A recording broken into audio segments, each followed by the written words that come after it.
सोचने की जरूरत है। यानी कि टॉपिक क्या है, लॉज ऑफ मोशन, यानी कि मैकेनिक्स है, न्यूटोनिक मैकेनिक्स। तो इस केस में पहले हमने पढ़ा था यानी कि काइनेमेटिक्स जो पढ़ी थी उसमें क्या हो गया, यानी कि मैकेनिक्स को ही दो पार्ट्स में डिवाइड कर दिया। तो उस केस में पहले काइनेमेटिक्स जो पढ़ी थी उसमें हमने जितने भी सिचुएशन पढ़ी थी कि मोशन हुई तो क्यों हुई, वो हमने नहीं डिस्कशन किया था कि किस वजह से मोशन हुई है। बस हो रही है, हम नहीं पूछ सकते थे वहाँ पे कि इस वजह से मोशन हुई, इसके पास वेलोसिटी कहाँ से आई, एक्सेलेरेशन कहाँ पे आया। बट यहाँ पे इस मैकेनिक्स में हम ये भी पढ़ेंगे कि इस केस में ये सिचुएशन ऐसी हुई तो ये फोर्स लगा तो क्यों लगा, यानी कि विद रीजन मोशन हुई तो किस वजह से हुई, विद रीजन हम डिस्कशन करते हैं मोशन का। तो इस केस में यानी कि अब रोटेशन तक सारी एक दूसरे के साथ इंटरलिंक्ड हैं क्लासेस। एक क्लास मिस होगी तो नेक्स्ट क्लास में दिक्कत हो सकती है, ठीक है। तो यानी कि रेगुलर क्लासेस लगानी है, इस बात से ये पता लगता है। अगर आपकी एक क्लास मिस होगी तो उस केस में वही चीज़ क्या पता दूसरी क्लास में भी यूज होगी और होगी भी, क्योंकि एक ऐसा है और रोटेशन एक ऐसा चैप्टर है ये मैकेनिक्स कि इस केस में बार बार इसमें से क्वेश्चन आता ही है हर बार पेपर में, ठीक है। इसमें मेन देखो न्यूटोनिक्स मैकेनिक्स में न्यूटन ने क्या बताया, टोटल जो है 5-6 फोर्सेस के बारे में बताया। फर्स्ट जो फोर्सेस है वो है gravitational force,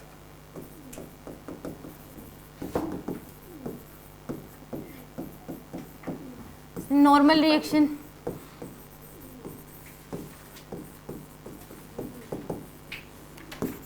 tension, spring force, friction force और 6th है शूडो फोर्स। इन 6 फोर्सेस के बारे में पढ़ेंगे। फोर्सेस बहुत हर एक टाइप की, एक होगी कि इलेक्ट्रिक फोर्स क्यों नहीं आया यहाँ पे, मैग्नेटिक फोर्स क्यों नहीं आया यहाँ पे, या फिर बात करें विस्कस फोर्स क्यों नहीं आया। तो ये सारी चीज़ें जो हैं न्यूटन ने नहीं बताई। अब जो विस्कस फोर्स है वो क्या आपके आता है, हमारे पास जब हम फ्लूइड्स मैकेनिक्स पढ़ते हैं उसमें आता है विस्कस फोर्स, तो वो भी मैकेनिक्स है, तो वो न्यूटन ने नहीं दी। इसमें जो न्यूटन ने जिन फोर्सेस के बारे में बताया उसके बारे में पढ़ते हैं, यानी कि gravitational force, normal reaction, tension, spring force, friction force और शूडो फोर्स। यानी कि हर एक के बारे में अलग अलग पढ़ते जाएंगे, ठीक है। कब लगा ये फोर्स, क्यों लगा, मोशन हुई तो किस वजह से हुई। तो हम स्टार्ट करते हैं कि इस केस में यानी कि फर्स्ट है ग्रेविटेशनल फोर्स के बारे में, कि ग्रेविटेशनल फोर्स कब लगता है, कितना लगता है और किस डायरेक्शन में। हर एक फोर्स के बारे में 3 बातें होगी कि कब लगेगा, कितना लगेगा और किस डायरेक्शन में लगेगा, ठीक है। तो ग्रेविटेशनल फोर्स जो है कब लगता है, ये हमेशा लगता है, ऑलवेज। ग्रेविटेशनल फोर्स को लगने से कोई नहीं रोक सकता, हमेशा लगेगा, ऑलवेज। इसके लिए कोई कंडीशन नहीं है कि इस कंडीशन में लगेगा, हमेशा लगेगा। जो ग्रेविटेशनल फोर्स जो है वो ऑलवेज लगता है, ठीक है। क्या कह रहे हो, क्या वहाँ पे तो एक्सेलरेशन ड्यू टू ग्रेविटी ने, जी तो होना ही चाहिए उसके लिए। मतलब हमारे इस केस में वैक्यूम तो एक अलग सिचुएशन होगी। अब जितने भी पढ़ोगे उसमें वैक्यूम की बात तो अलग है, वो हमने काइनेमेटिक्स में ही नहीं पढ़ी, फिर तो वहाँ पे भी वैक्यूम अगर होता तो अलग सिचुएशन होती, एयर होती तो अलग सिचुएशन होती, तो वहाँ पे भी एयर्स की एब्सेंस मानते हैं, हालांकि होती नहीं है। वहाँ पे हम वैक्यूम की सारी सिचुएशन जो कंसिडर करते हैं कि उस केस में सारी वैक्यूम के लिए होती हैं। अगर वैक्यूम नहीं होगा तो उस केस में काइनेमेटिक्स के क्वेश्चन भी अलग तरीके से सोल्व होंगे। फिर वहाँ पे अगर वैक्यूम नहीं है, एयर है, तो एयर ड्रैग फोर्स लगेगा, तो उस केस में एयर ड्रैग फोर्स की वजह से भी एक्सेलरेशन आएगा, तो उस केस में अलग सिचुएशन है। अगर मान लो ये बोल दिया कि वैक्यूम नहीं है और एक बॉल को ऊपर की तरफ फेंका है, तो उस केस में एक्सेलरेशन 10 नहीं होगा उसका, तो कुछ और होगा, क्योंकि ऊपर की तरफ बॉल को फेंका है तो एयर, अगर एयर है तो वहाँ पे एयर ड्रैग फोर्स भी लगेगा, और जिस डायरेक्शन में मोशन होती है उसके अपोजिट में लगता है एयर ड्रैग फोर्स, तो उसकी वजह से भी एक एक्सेलरेशन हो रहेगा, तो वहाँ पे जो एक्सेलरेशन होगा वो 10 से ज़्यादा होगा। अगर बॉल को आपने छोड़ा है तो वो 10 के एक्सेलरेशन से नीचे नहीं आएगी, कम के एक्सेलरेशन से नीचे आती है, ठीक है। तो दोनों केस में एयर अगर होती है तो वहाँ पे भी अलग सिचुएशन है। तो यहाँ पे ग्रेविटेशनल फोर्स जो लगेगा वो क्या लगेगा, हमेशा लगेगा। डायरेक्शन क्या होगी इसकी, always vertical downward, vertical downward direction में लगेगा हमेशा, वर्टिकली डाउनवर्ड।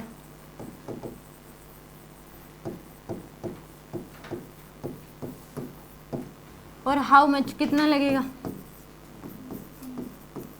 mg के इक्वल लगता है मास किसी बॉडी का इनटू में acceleration due to gravity, mg के इक्वल लगेगा ग्रेविटेशनल फोर्स। और हमेशा सेंटर पे लगता है कि अगर बॉडी का मास फैला हुआ है तो उसका जो सेंटर होगा उसके ऊपर लगेगा। Always act at the centre of the body. जो बॉडी होगी, मान लो ये पेन है, इसके ऊपर पूछा गया कि कहाँ पे लग रहा है ग्रेविटेशनल फोर्स, तो इसके मिड में, जहाँ पे इसका सेंटर ऑफ मास कंसंट्रेटेड होगा उसके मिड में लगेगा mg। ठीक है, तो उस केस में क्या लगेगा, हमेशा जो ग्रेविटेशनल फोर्स है बॉडी के सेंटर पे लगता है। और कितना लगता है, mg के इक्वल लगता है। डायरेक्शन क्या होगी इसकी, वर्टिकल डाउनवर्ड। और क्या लगेगा, हमेशा लगेगा। अगर कोई पूछे ग्रेविटेशनल फोर्स के बारे में बताओ तो आप कहोगे हमेशा लगेगा। इसकी डायरेक्शन वर्टिकल डाउनवर्ड होगी और जो वैल्यू होगी वो mg के इक्वल होगी। m जिस बॉडी की अगर बात करें कि इस बॉडी की बात करें तो उसका मास इंटू में एक्सेलरेशन ड्यू टू ग्रेविटी जो हम 10 के इक्वल लेते हैं, या फिर 9.8 मीटर पर सेकेंड स्क्वायर। ठीक है,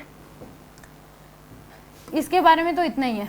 ये तो हर एक, अभी आगे आएगी तो हर एक केस में लगेगा ही लगेगा ग्रेविटेशनल फोर्स। तो अब बात करते हैं नॉर्मल रिएक्शन की। यहाँ पे ग्रेविटेशनल फोर्स भी रियल फोर्स है। क्या है, रियल फोर्स। ये पांचों जो फोर्स हैं, ये पांचों के 5 फोर्स रियल फोर्स हैं। ये रियल नहीं है, ये फेक फोर्स है, शूडो फोर्स। ये है ही फोर्स, यानी कि शूडो फोर्स है। ये रियल फोर्स नहीं है। ये पांचों जो फोर्सेस हैं ये रियल फोर्स है। रियल फोर्स क्या होता है, जो कि न्यूटन थर्ड लॉ को फॉलो करता है, every action there equal and opposite reaction. तो इस केस में ये पांचों जो है न्यूटन के थर्ड लॉ को फॉलो करते हैं। तो ये पांचों के 5 क्या हैं, रियल फोर्सेज हैं। शूडो फोर्स तो एक फॉल्स फोर्स है।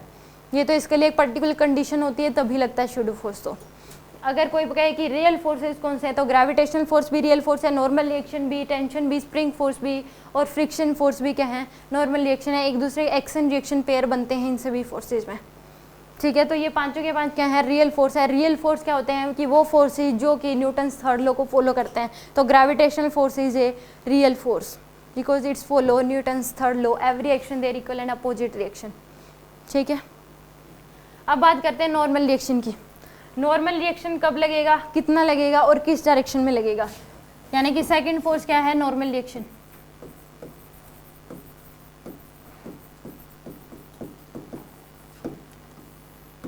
नॉर्मल रिएक्शन कब लगता है, किस डायरेक्शन में लगता है और कितना लगता है।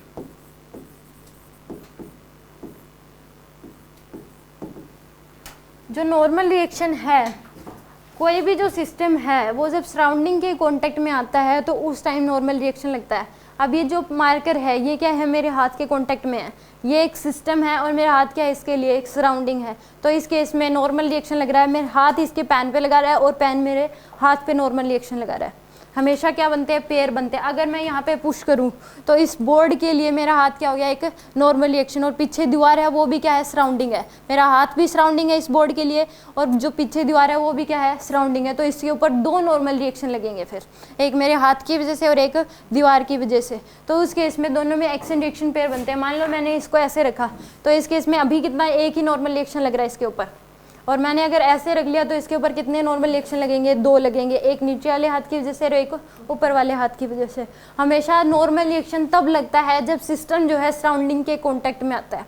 सिस्टम क्या, जब सराउंडिंग के कांटेक्ट में आएगा तब क्या लगेगा, नॉर्मल रिएक्शन लगेगा। और इसकी डायरेक्शन जो है वो हमेशा क्या होती है, परपेंडिकुलर होती है। अगर मान लो ऐसे मेरा हाथ ऐसे रखा हुआ है तो इस केस में जो सराउंडिंग के कांटेक्ट में, तो इस हमेशा क्या लगेगा, परपेंडिकुलर लगता है। हमेशा क्या लगेगा, परपेंडिकुलर। अगर मैं हाथ भी ऐसे कर लूँगी तो क्या लगेगा, परपेंडिकुलर ही लगेगा। ऐसे एंगल 90 डिग्री होगा उसमें। ग्राउंड के साथ जो एंगल होगा वो क्या होगा, या ब्लॉक जो है उसके साथ एंगल क्या होगा, 90 डिग्री। इस केस में ये ऐसे रखा है तो क्या लग जाएगा, नॉर्मल रिएक्शन ऐसे लग जाएगा। ऐसे कर लिया तो ऐसे, यानी कि इसकी डायरेक्शन चेंज होती रहेगी, हमेशा परपेंडिकुलर होगा ये।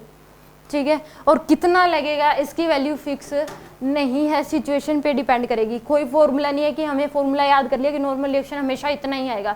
तो उस केस के लिए कोई फिक्स वैल्यू नहीं है कि इतना ही लगेगा। डिपेंड ऑन सिचुएशन, सिचुएशन पे डिपेंड करेगी इसकी वैल्यू कि क्वेश्चन हमें क्या दे रखा है, क्या सिचुएशन दे रखी है। तो उस केस में इसकी वैल्यू की कोई फिक्स वैल्यू नहीं है, डिपेंड ऑन सिचुएशन, सिचुएशन पे डिपेंड करे।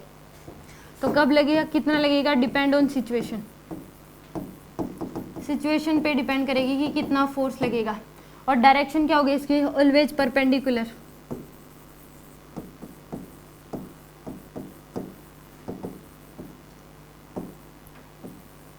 और कब लगेगा, जब एन सिस्टम इज, जो भी आपके साथ कांटेक्ट में, सरफेस एरिया के साथ जो कांटेक्ट एरिया होगा उसके साथ, always perpendicular to contact area. Contact area जो होगा उसके परपेंडिकुलर लगेगा। और कब लगेगा? When system is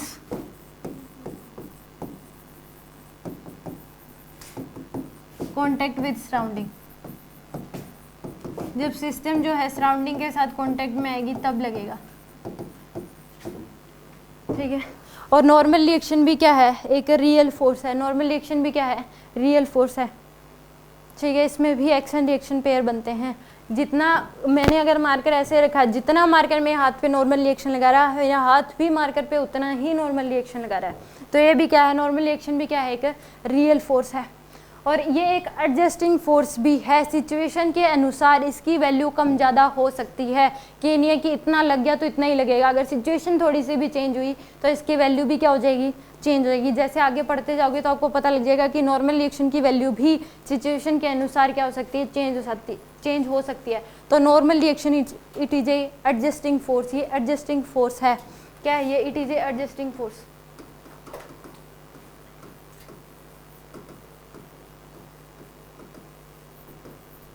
adjusting force है।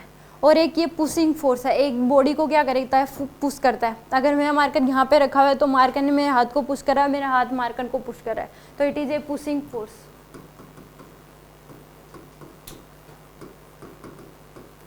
ये एक पुशिंग फोर्स है। रियल फोर्स है, पुशिंग फोर्स है, और क्या है? एडजस्टिंग फोर्स है, ठीक है। ये है नॉर्मल रिएक्शन के बारे में बात है कि कब लगता है, कितना लगता है, किस डायरेक्शन में लगता है, एडजस्टिंग फोर्स है या रियल फोर्स है या फेक फोर्स है। यहाँ तक कोई पूछना है कुछ? अब इसकी क्वेश्चन देखो कि कैसे इसके क्वेश्चन आएंगे। नॉर्मल रिएक्शन जो लगेगा किस सिचुएशन में कितना लगता है, कैसे हम उसको सोल्व करें। यहाँ तक कुछ पूछना है किसी को? अब मान लो ये ग्राउंड है, यहाँ पे अब तक फ्रिक्शन जब तक नहीं आ जाता, मैं फ्रिक्शन वर्ड जब तक नहीं बोल दूँ तो स्मूथ सरफेस ही होगा हर जगह। फ्रिक्शन फोर्स की बात नहीं करेंगे, हर जगह क्या होगा? स्मूथ सरफेस होगा। हम स्मूथ सरफेस मान के कंसिडर कर रहे हैं, हालांकि स्मूथ सरफेस वैसे एग्जिस्ट करता ही नहीं, परफेक्ट स्मूथ नाम की कोई चीज़ नहीं होती, बट गिवन है क्वेश्चन में तो हम मान सकते हैं। यहाँ पे हर जगह क्या होगा? स्मूथ सरफेस है। ये आपको ग्राउंड दे रखा है, फ्रिक्शन नहीं है, रफ सरफेस नहीं है, स्मूथ सरफेस है। जब तक फ्रिक्शन शुरुआत नहीं हो जाती तब तक कितना होगा? रफ सरफेस नहीं लेंगे, स्मूथ सरफेस होगा हर जगह। इसके ऊपर मान लो ब्लॉक रखा हुआ है, एम मास का ब्लॉक है, इसके ऊपर कितने फोर्स लगेंगे? पहला क्वेश्चन तो मेरा ये है, how many forces on this block? कौन कौन से? ठीक है। फ्रिक्शन की मैंने कहा कि स्मूथ सरफेस है तो फ्रिक्शन नहीं लगेगा। कितने फोर्स लगेंगे? तो इस केस में इस ब्लॉक पे एक तो mg लगेगा ही लगेगा, वर्टिकल डाउनवर्ड, ठीक है। अब इस केस में एक नॉर्मल रिएक्शन ग्राउंड इसके ऊपर लगाएगा और एक नीचे लगेगा ऐसे।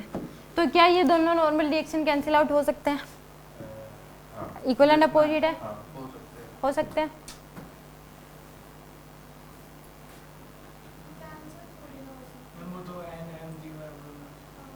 तो कैंसिल हो सकते हैं। मैं नॉर्मल रिएक्शन की बात कर रही हूँ, एमजी की तो बात ही नहीं कर रही। नॉर्मल रिएक्शन क्या ये दोनों एक दूसरे को कैंसिल आउट कर सकते हैं? क्यों नहीं कर सकते?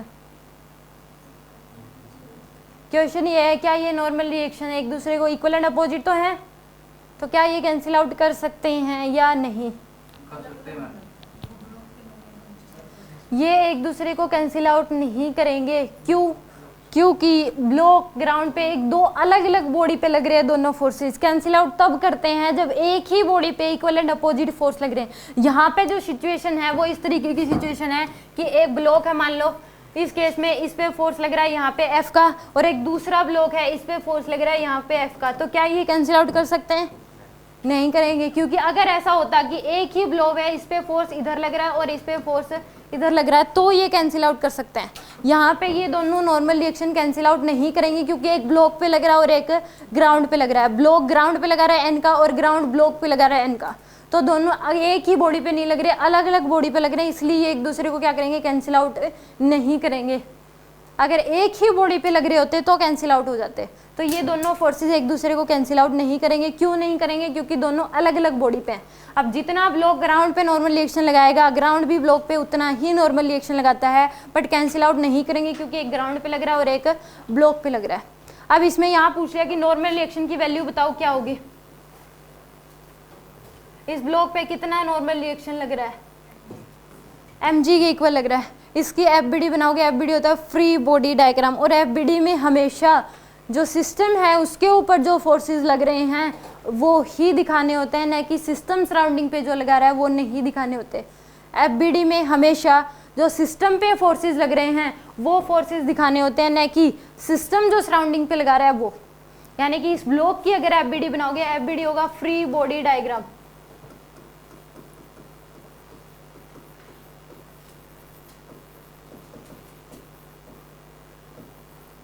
FBD क्या होगा, फ्री बॉडी डायग्राम। इसकी FBD बनाओगे, ऐसे दो एक्सेस बनाओ। अब इस ब्लॉक पे mg क्या लग रहा है, नीचे की तरफ, यहाँ पे ब्लॉक है m मास का, इसमें mg लग रहा है नीचे की तरफ, और एक क्या लग रहा है इसके ऊपर, नॉर्मल रिएक्शन ऊपर की तरफ। तो यहाँ पे n इक्वल टू क्या है, mg के इक्वल।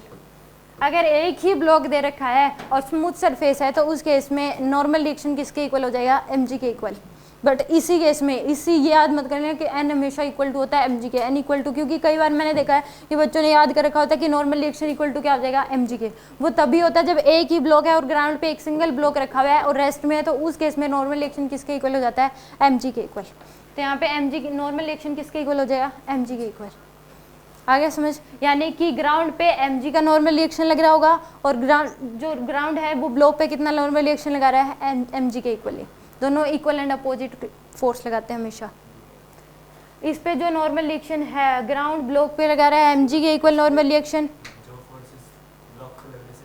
वही दिखाने होते हैं। यहाँ पे सिस्टम बस ब्लॉक है तो ब्लॉक पे जो फोर्सेस लग रहे हैं वही दिखाने होते हैं। पूछा जाएगा कि नॉर्मल रिएक्शन बताओ कि ब्लॉक पे कितना नॉर्मल रिएक्शन है, तो ब्लॉक क्या हो गया यहाँ पे, सिस्टम। तो उस ब्लॉक पे जितने फोर्सेस लगेंगे वही FBD में हमेशा शो किए जाते हैं। ठीक है, अब मान लो कि किसी ने कहा कि 2 पर्सन है, 2 स्टूडेंट आपस में लड़ पड़े, घर जाके कहते हैं कि उसने मेरे 4 थप्पड़ मारे, मैंने उसके 2 थप्पड़ मारे। तो अगर FBD बनाओगे तो किस स्टूडेंट की बना रहे हो, मान लो 2 स्टूडेंट है A और B। इसने घर जाके कहा कि इसने मेरे 4 थप्पड़ मारे, मैंने इसके 2 मारे। अगर इसकी FBD बनाओगे तो इसके कितने फोर्सेस दिखाओगे, इसने इसके 4 मारे और इसने इसके 2। तो इस केस में इसके ऊपर कितने फोर्स लगे हैं, 2। तो इसकी FBD में बस 2 ही दिखाओगे, इसने कितने मारे हैं वो नहीं शो करोगे FBD में। ठीक है, तो हमेशा जितने लगते हैं, सराउंडिंग जितना लगाता है सिस्टम पे फोर्सेस, वही फोर्सेस शो किए जाते हैं FBD में। ठीक है, एक क्वेश्चन करके दिखा।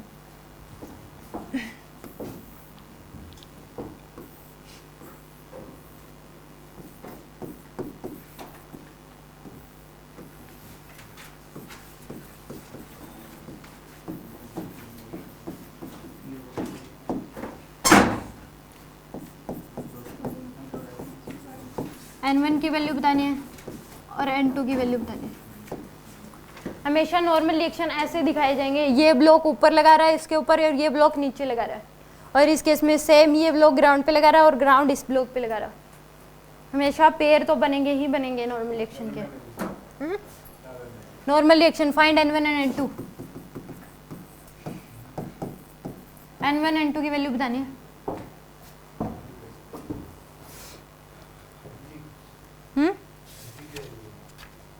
बतानी है FBD बनाओ इसकी।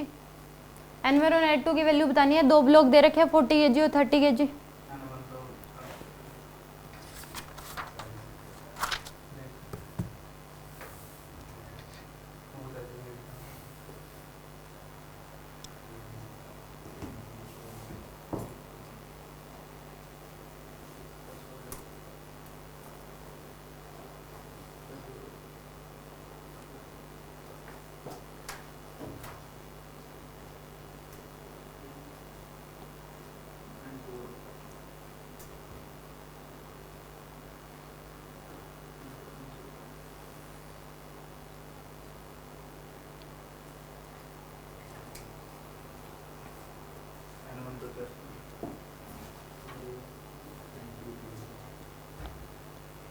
N1 400 और N2 300 है।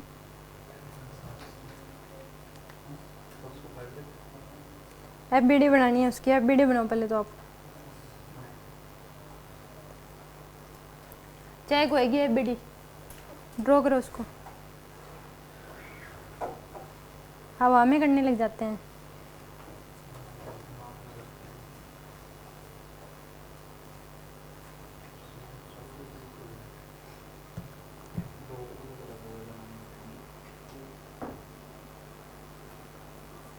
यहाँ पे सिस्टम में 2 ब्लॉक हैं तो 2 एफबीडी बनेगी।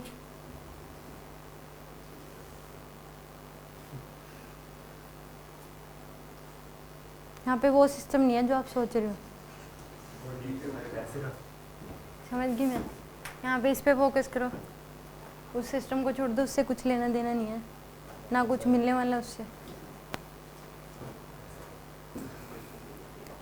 क्यों, मैं यहाँ रहती नहीं इस दुनिया में।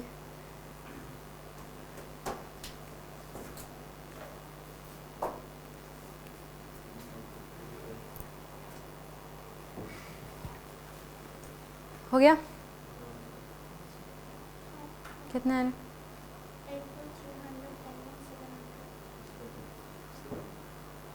देखो इसमें पहले हमेशा एफबीडी जो बनेगी वो 30 kg की बनेगी। एफबीडी किसकी बनेगी पहले? 30 kg की। तो इस केस में 30 kg की एफबीडी बनाओ।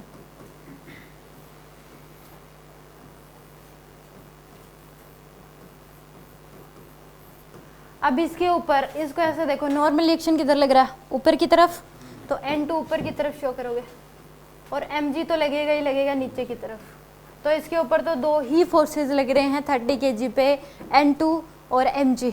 तो यहाँ पे N2 की वैल्यू किसके इक्वल आ जाएगी? 300 के इक्वल, यानी कि Mg के इक्वल। मास है इसका 30 इंटू में G की वैल्यू 10, तो N2 की वैल्यू किसके इक्वल आ जाएगी? 300 न्यूटन के इक्वल। वही बताती हूँ, ये समझ में आ गया? ये बस बेसिक चल रहा है अभी नॉर्मल रिएक्शन का। अभी तो मिक्स आएंगे, फिर नॉर्मल रिएक्शन, टेंशन, और फिर तीनों मिक्स आएंगे, नॉर्मल रिएक्शन, टेंशन और फ्रिक्शन। तो ये बेसिक है नॉर्मल रिएक्शन का। समझ लो कि इस केस में बस यही दिक्कत रहती है कि ये पता नहीं लगता कि कौन सा ब्लॉक किस पे किस डायरेक्शन में फोर्स लगाएगा। इसमें डायरेक्शन जो होती है, मेन डायरेक्शन होती है जो मशीन यानी कि मैकेनिक्स में, कि कौन सा फोर्स किस डायरेक्शन में लगेगा, कितना लगेगा और कैसे लगेगा। अब इसमें एफबीडी बनाओ किसकी? 40 kg की। 40 kg की एफबीडी बनाओ। अब देखो इस 40 kg को देखो, बस N2 नीचे की तरफ लग रहा है ना, तो नीचे शो कर दो इसको। N1 किधर लग रहा है? ऊपर। ये तो N2 ग्राउंड पे है, N1 ये वाला जो N1 है ये तो ग्राउंड पे है, इस ब्लॉक पे तो ऊपर लग रहा है, तो इसको ऊपर की तरफ शो करो। और Mg तो लगेगा ही नीचे की तरफ। तो N1 की जो वैल्यू आएगी वो किसके इक्वल आएगी? N2 प्लस Mg के इक्वल। Mg लगेगा, हमेशा ही लगेगा, ये नहीं है कि एक ब्लॉक पे लग गया दूसरे पे नहीं लगेगा। तो इस केस में N1 की वैल्यू आ जाएगी, N2 की वैल्यू है 300 प्लस Mg की वैल्यू कितनी है? 40 kg का ब्लॉक है, G की वैल्यू 10, तो 400। तो आंसर आ जाएगा आपके पास 700 न्यूटन। आगे सुनिए। अगर यही क्वेश्चन दिया और इसमें N1 की वैल्यू पूछनी तो N2 की वैल्यू निकालनी पड़ेगी। यस, पहले निकालनी पड़ेगी आपको, या फिर सीधा कंसीडर कर दो इसका Mg भी, क्योंकि एक ही ब्लॉक है इसमें और कोई ऊपर से कोई फोर्स नहीं लग रहा ना। तो उस केस में इसका जो N1 जो इसके ये ब्लॉक इसके ऊपर जो इफेक्ट डालेगा वो Mg के इक्वल ही होगा। फिर आपको टोटल मास मान लो, इसका कोई फोर्स नहीं लग रहा ना ऊपर से, तो इस केस में टोटल मास मान लो 70। टोटल एक ही ब्लॉक मान लो, फिर उसको मास उसका कितना? 70। फिर एक ब्लॉक की एफबीडी बना लो, उतना ही नॉर्मल रिएक्शन आ जाएगा। 3 होते तो तीनों को एक ही ब्लॉक मान लो, उतना ही नॉर्मल रिएक्शन आ जाएगा फिर। ठीक है, अगर कोई और सराउंडिंग में फोर्स नहीं लग रहा किसी और डायरेक्शन में तो। ठीक है, समझ में आ गया ये क्वेश्चन? एक क्वेश्चन कर दो।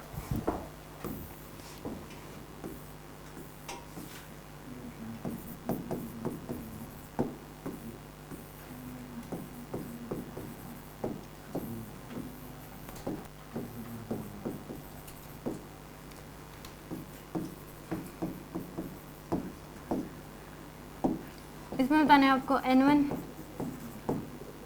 N2 और N3।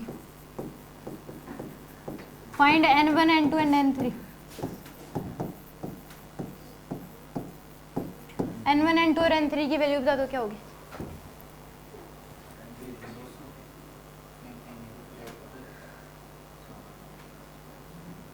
कहाँ बनाई एफबीडी? पिछले क्वेश्चन की दिखाना। 2 बनाई थी मैंने तो। इसकी बनाओ, 3 होनी चाहिए।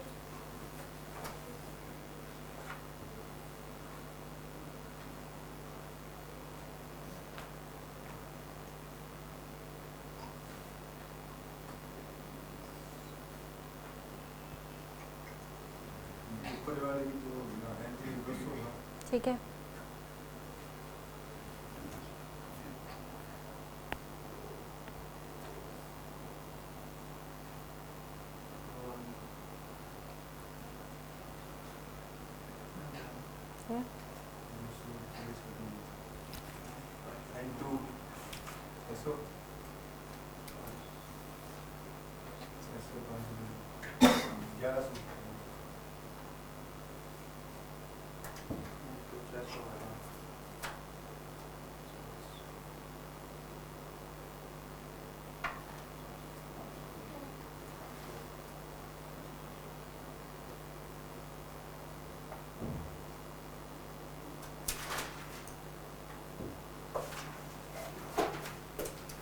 N1 तो 1100, N2 600 and N3 200।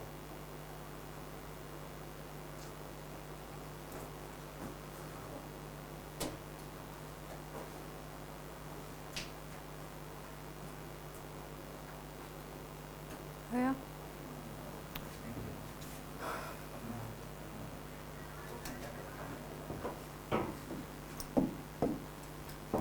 इसमें देखो पहले एफबीडी बनेगी किसकी 20 केजी के ब्लॉक की। तो इसमें एफबीडी बनाओगे तो 20 केजी के ब्लॉक पे कितने फोर्स लग रहे हैं, कितने फोर्सेस है 20 केजी के ब्लॉक पे? दो है। एक एमजी है नीचे की तरफ और नॉर्मल रिएक्शन क्या है ऊपर की तरफ N3। तो N3 की वैल्यू किसके इक्वल आ जाएगी, mg के इक्वल। तो यानी कि N3 की वैल्यू आ जाएगी m मास की वैल्यू 20 इंटू में g की वैल्यू 10 यानी कि 200 न्यूटन। अब इसकी एफबीडी बनाओगे 40 केजी की। 40 केजी की एफबीडी में कितने फोर्सेस लगने हैं, N3 नीचे N2 ऊपर और एक mg। पहले mg तो ड्रॉ कर ही लिया करो, mg तो लगेगा ही लगेगा नीचे की तरफ। अब ये वाला ब्लॉक इस पे नीचे की तरफ पुशिंग फोर्स है तो ये क्या लगाएगा इसके ऊपर, नीचे की तरफ लगाया तो उसके ऊपर क्या आ जाएगा नीचे की तरफ N3 और ऊपर की तरफ क्या आ जाएगा N2। तो N2 की जो वैल्यू आएगी वो किसके इक्वल आ जाएगी, N3 प्लस में mg के इक्वल। तो N2 की वैल्यू आ जाएगी, N3 की वैल्यू आपको निकाल ली 200 प्लस mg की वैल्यू कितनी आ जाएगी 400। तो कितना आंसर आ जाएगा 600 न्यूटन। तो N3 की वैल्यू आ जाएगी आपके पास 600 न्यूटन, सॉरी N2 की। अब N1 की वैल्यू निकालनी है तो इसकी एफबीडी बनाओगे 50 केजी की। तो इसकी एफबीडी 50 केजी पे कितने फोर्सेस लग रहे हैं, हाँ जी शुरू कितने फोर्स लग रहे हैं, कौन कौन से, ऊपर वाले की वजह से नीचे लग रहा है, कौन किधर दिखाऊं, ऊपर वाले की वजह से डाउनवर्ड लग रहा है N2 ठीक है और ग्राउंड की वजह से ऊपर लग रहा है N1 नीचे mg। ठीक है। N1 की वैल्यू क्या आ जाएगी यहाँ पे N2 प्लस में mg। N2 की वैल्यू है 600 प्लस mg की वैल्यू है 500 यानी कि 1100 न्यूटन आ जाएगा आपके पास N1 की value. Any doubt, next question कर दो।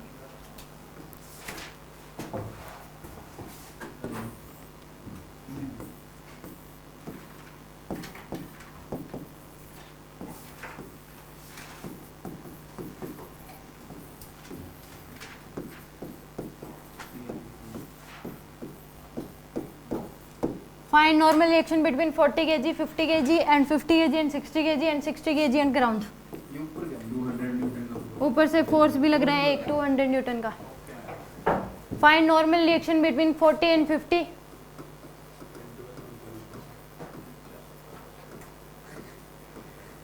नहीं अब की बार खुद दिखाने हैं। Find normal reaction between 40 kg and 50 kg, 50 kg and 60 kg and 60 kg and ground।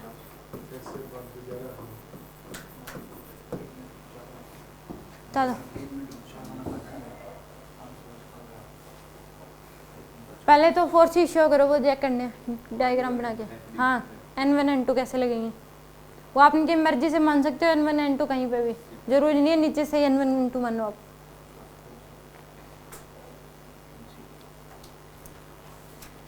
जैसे पिछले क्वेश्चन में मैंने शो करे थे N1 N2 उसी तरीके से शो करने हैं पहले इसमें।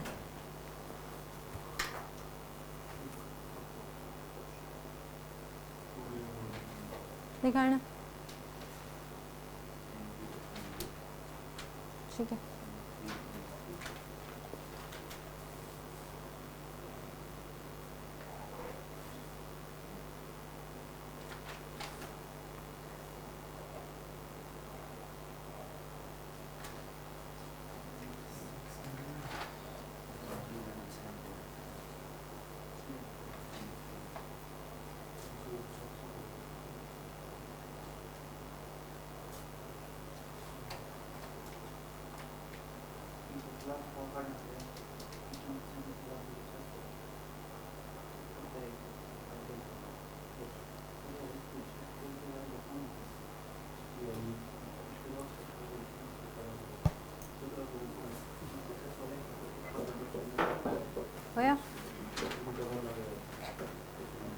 हो गया क्या आपका? एक मिनट। हाँ हो गया मैम। 611 N1 600 40 kg की एफबीडी बनाओगे तो इस पे कितने फोर्स लग रहे हैं? 3 मैम। कौन कौन से? एक का 200 नीचे की तरफ लग रहा है, एक mg लगेगा नीचे की तरफ, mg की वैल्यू क्या हो जाएगी 400 न्यूटन, और एक ऊपर की तरफ लगेगा क्या नॉर्मल रिएक्शन, यानी कि यहाँ पे नॉर्मल रिएक्शन की वैल्यू के ऊपर की तरफ लगाएगा ये ब्लॉक, इस पे नीचे की तरफ। आप 60 kg 50 kg पे ऊपर की तरफ लगाएगा, 50 kg नीचे की तरफ लगाएगा N2 का, और ग्राउंड इस पे लगाएगा ऊपर की तरफ N3, और ब्लॉक लगाएगा नीचे की तरफ N3 का। ठीक है, अब इसकी एफबीडी बनाओगे तो mg लगेगा 400, 200 नीचे की तरफ लग रहा है, और एक N1, तो N1 की वैल्यू किसके इक्वल आ जाएगी 600 न्यूटन के इक्वल। ठीक है, 50 kg की एफबीडी अगर बनाओगे तो इसमें कितने फोर्स लग रहे हैं इसके ऊपर? 50 kg पे कितने फोर्स लग रहे हैं? 3 लग रहे हैं, एक ऊपर की तरफ N2, नीचे की तरफ N1 और एक mg। तो यहाँ पे N2 की वैल्यू किसके इक्वल आ जाएगी? N1 की वैल्यू 600 प्लस mg की वैल्यू है 500, यानी कि 1100 न्यूटन। N3 की इसकी 60 kg की एफबीडी बनाओगे तो कितना देगा? ऊपर की तरफ लग रहा है N3, नीचे की तरफ mg और एक N2, N2 की वैल्यू कितनी है 1100, तो N3 की वैल्यू आ जाएगी आपके पास 600 प्लस में 1100, 1700 न्यूटन। आगे समझ? Any doubt? एक क्वेश्चन और करके दिखा।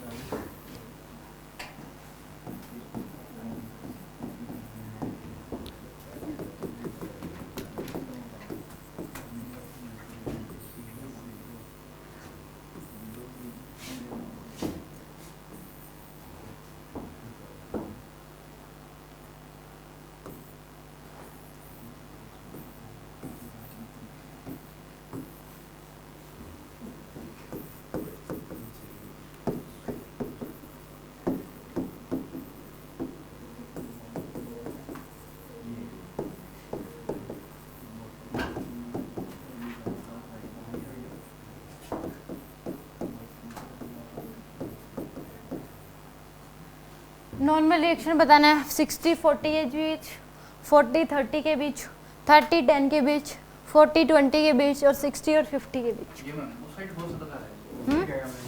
वो यस अब तो मैं बता दो, इसमें शो कर देती हूँ। N1 की वैल्यू बतानी है, N2 की वैल्यू बतानी है, N3 की वैल्यू बतानी है, N4 की वैल्यू बतानी है, और N5 की वैल्यू बतानी है। नहीं ये इसमें परपेंडिकुलर नहीं है। इसके कॉन्टेक्ट के साथ परपेंडिकुलर ही है। अगर ऐसे है मान लो, ऐसे है तो ये क्या लगाएंगे नहीं, तो फिर इधर लग जाएगा, वो परपेंडिकुलर नहीं है इसके कॉन्टेक्ट एरिया के, तो किधर भी लग सकता है, जी भी लगेगा। अब मान लो कि ऐसा रास्ता दे दिया, ऐसा कोई रास्ता दे दिया आपको, यहाँ पे ब्लॉक है तो इस पे नॉर्मल रिएक्शन ऐसे लग जाएगा, ब्लॉक अगर यहाँ पे है तो नॉर्मल रिएक्शन ऐसे लग जाएगा, यहाँ पे है तो ऐसे लग जाएगा, अगर ब्लॉक यहाँ पे है तो नॉर्मल रिएक्शन ऐसे है, हमेशा कॉन्टेक्ट एरिया के परपेंडिकुलर लगेगा। इसमें जरूरी थोड़ी ना ऐसे कॉन्टेक्ट में है तो लगेगा नहीं। बता दो तो कितना होगा?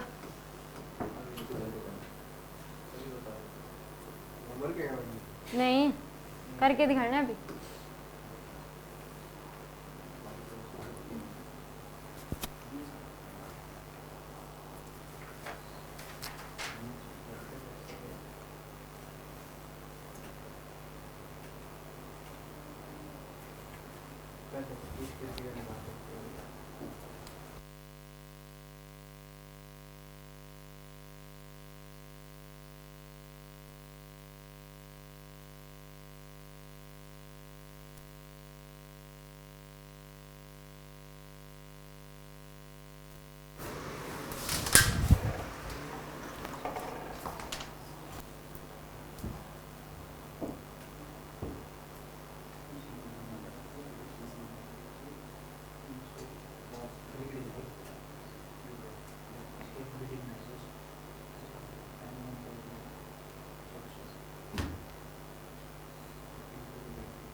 लगेगा, हम्म, है ना? जो mg लगेगा वो तो नीचे ही लगेगा। हाँ वो हमेशा वर्टिकल डाउनवर्ड लगेगा। तो ये उधर लगे, ये तो दोनों परपेंडिकुलर लगते हैं ऐसे। हाँ, N1, तो ये N1 और mg, हाँ तो क्या दिक्कत फिर होगी? वो प्लस तो कैसे आएंगे? तो उसको क्या लेना देना आपको? दो फोर्स अलग अलग निकालो। एफबीडी में हमेशा अगर मान लो हॉरिजॉन्टल की बात हो रही है तो एफबीडी में हॉरिजॉन्टल फोर्सेस ही दिखाओ बस। अगर वर्टिकल की बात हो रही है तो वर्टिकल फोर्सेस दिखाओ। बीच में mg नहीं, अगर आप इस केस में N1 निकाल रहे हो तो mg का कोई रोल नहीं है। अगर सामने वाले ने ये पूछ लिया वो तो आप सोचोगे इसलिए मैंने नहीं बताया कि पहले थोड़ा खुद का दिमाग भी लगा लो ताकि और अच्छे से समझ आ जाए, इसलिए मैंने नहीं बताया था। अगर इस केस में ये पूछ लिया कि इस ब्लॉक पे कितने फोर्सेस लगेंगे, अगर बस क्वेश्चन इतना है फिर तो आप बताओगे एक N1 लग रहा है, एक mg लग रहा है, एक ऊपर की तरफ से N1 लग रहा है तो एक mg लगेगा, 2 एक ये वाला फोर्स लग रहा है, 3 और एक ये फोर्स लगेगा तो टोटल 4 फोर्सेस हो गए। अब अगर N1 की वैल्यू निकालने में ये पूछे mg का कोई रोल है या नहीं है तो आप कहोगे नहीं है। N1 में तो मैम दो ही रोल होंगे, एक तो ये 400 का, एक 400 का बस इसी का रोल है इस N1 निकालने में। तो ठीक है। 430 हो गया। देखो इस क्वेश्चन में करा रही हूँ। पहले इस केस में मान लो कि आपको किसके एफबीडी बनानी है, ये वाले फोर्सेस निकाल रहे हो आप, वर्टिकल हॉरिजॉन्टल वाले फोर्सेस निकाल रहे हो तो वर्टिकल वाले फोर्सेस को मत देखो। अगर आप हॉरिजॉन्टल में फोर्सेस निकाल रहे हो तो उस केस में वर्टिकल वाले फोर्सेस नहीं देखने। आप अगर एफबीडी बनाओगे 30 kg की तो उस केस में बस हॉरिजॉन्टल वाले फोर्सेस देखो। तो 400 इधर लग रहा है और N1 क्या कह रहे हो? हाँ वो तो इक्वल हो जाएंगे इसमें। N1 की वैल्यू किसके इक्वल आ जाएगी? 400 के इक्वल। mg और ये वाले फोर्सेस नहीं की दिखाओगे N5 क्योंकि ये वर्टिकल लग रहे हैं तो N1 की वैल्यू किसके इक्वल आ जाएगी? 400 न्यूटन के इक्वल। अब अगर 40 kg और 60 kg के बीच पूछा है, ये 30 और किसके बीच है? 40 kg के बीच है N1 की वैल्यू, तो वो कितना है? 400 न्यूटन। अगर क्वेश्चन ये है कि 40 और 30 kg के बीच नॉर्मल रिएक्शन कितना है तो उस केस में कितना आ जाएगा? 400 न्यूटन। क्योंकि ये कॉन्टैक्ट में इस तरीके से हैं, हॉरिजॉन्टली कॉन्टैक्ट में है, ऐसे नहीं है वर्टिकली, एक दूसरे के ऊपर नहीं रखे हुए, साइड में रखे हुए, चिपका रखे हैं बिल्कुल ऐसे, ठीक है, एक फोर्स लगा के। अब अगर बात करें 40 kg की एफबीडी बना लो आप, तो 40 kg पे कितने फोर्स लग रहे हैं? एक N1 लग रहा है इधर, N1, और एक N2 लग रहा है इधर। तो N2 की वैल्यू भी किसके इक्वल आ जाएगी? N1 के इक्वल। तो N2 की वैल्यू क्या हो जाएगी आपके पास? 400 न्यूटन, ठीक है। अगर ऐसे ब्लॉक रखे हुए एक फोर्स लगा दिया तो सभी के बीच वही नॉर्मल रिएक्शन लगेगा जितना आपने फोर्स अप्लाई किया है। अगर आपने ऐसे फोर्स अप्लाई नहीं करा तो उस केस में आप नॉर्मल रिएक्शन की वैल्यू निकाल नहीं सकते, ठीक है। अब देखो, अब अगर बात करें 10 kg और 30 kg के बीच के नॉर्मल रिएक्शन की, अब हॉरिजॉन्टल फोर्स नहीं दिखाओगे, क्या दिखाओगे? Vertical forces. तो अब इसकी एफबीडी बना लो 10 kg की, तो इस केस में इसके ऊपर की तरफ लगेगा N5 और नीचे क्या लगेगा? mg। तो N5 की जो वैल्यू होगी वो किसके इक्वल आ जाएगी? mg के इक्वल, यानी कि 100 न्यूटन। ये नॉर्मल रिएक्शन है किसके? 10 और 30 kg के बीच का। अब इस केस में अगर आप पूछ लिया किसके बीच? 20 kg और 40 kg के बीच निकालो, तो किसकी 20 kg की एफबीडी बना लो। तो इस केस में नीचे की तरफ लग रहा है एक 50 न्यूटन, एक ऊपर की तरफ नॉर्मल रिएक्शन लग रहा है N4 का, और नीचे की तरफ एक लगेगा mg के, mg लगेगा इसमें 200 न्यूटन। तो N4 की जो वैल्यू आएगी वो कितनी आ जाएगी? 200 प्लस में 50, यानी कि 250 न्यूटन। ये आ जाएगी आपके पास N4 की वैल्यू। अब पूछा गया 50 kg और 60 kg के बीच नॉर्मल रिएक्शन बताओ कितना लगेगा। तो उस केस में किसकी एफबीडी बनाओगे आप? 50 kg की एफबीडी बना लो। तो इस केस में 50 kg पे एक 100 न्यूटन का नीचे की तरफ लग रहा है फोर्स, एक N3 ऊपर की तरफ लग रहा है और एक mg लगेगा। तो यहाँ पे N3 की जो वैल्यू आएगी वो किसके इक्वल आ जाएगी? 100 प्लस में mg कितना होगा? 500। तो N3 की वैल्यू आ जाएगी आपके पास 600 न्यूटन। यानी कि इसमें वर्टिकल का डिस्कशन अलग रखो, हॉरिजॉन्टल का डिस्कशन अलग, तो उस केस में क्वेश्चंस इजीली सोल्व हो जाएंगे। अभी तो इसमें मिक्स है, आगे इंक्लाइन प्लेन आएगा, फ्रिक्शन भी आएगा, यानी कि फ्रिक्शन फोर्स भी लगेगा, नॉर्मल रिएक्शन भी लगेगा, टेंशन भी लगेगी, सब मिक्स हो जाएंगे इसमें। तो इस केस में अगर आप इसमें डिस्कशन करो तो हॉरिजॉन्टल का अलग और वर्टिकल का अलग, जैसे हम प्रोजेक्टाइल में कर रहे थे, वर्टिकल को अलग सोच रहे थे और हॉरिजॉन्टल को अलग सोच रहे, तो सेम इसमें वर्टिकल को अलग सोचो और हॉरिजॉन्टल को अलग। एफबीडी में अगर शो कर रहे हो तो भी वर्टिकल फोर्सेज को अलग शो करो और हॉरिजॉन्टल को अलग। अगर टोटल फोर्स पूछ रहा है फिर आप सारे देखो, वर्टिकल और हॉरिजॉन्टल, ठीक है। एनी डाउट इसमें? इस